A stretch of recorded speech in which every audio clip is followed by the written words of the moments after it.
Want to learn some psychology? Tough? You're going to. How do people get information out of you? Well, I'll tell you the most effective way people do it. They're nice. They're polite. They Little Red Riding Hood you. You know, you're walking through the forest and a big bad wolf jumps out and he asks you very nicely where you're going. Because you are a nice person, you give the information away. And then the wolf goes to your grandma's house and bad things happen. Here's the thing, if you step away from right and wrong, you just go with how you feel.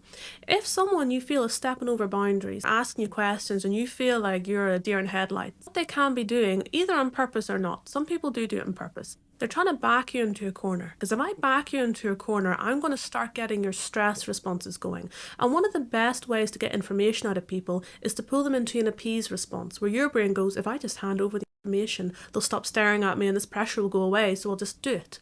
But that information might hold value. That's maybe what they're wanting it for. You don't know though, because as you're undergoing stress, your ability to think through complex, eloquent reasoning, it goes out the window because you're too busy trying to get through the moment. Your brain shifts from complex into simple. So something you can think about is don't ask too much of your brain. Don't ask your brain to figure it out. You just trust the data that you're feeling.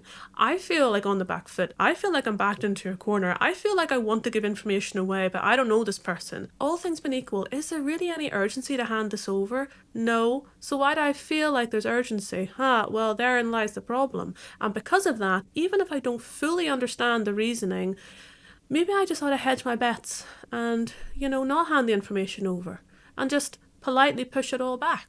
I don't get too caught up in the rightness or wrongness of things in the moment. If I trust that I'm a good enough egg, a good enough noodle, well, then when something's going on and I can't quite understand it, but I do feel defensive, then maybe I'm best hedging my bets and getting myself into more of a pickle by handing over more information.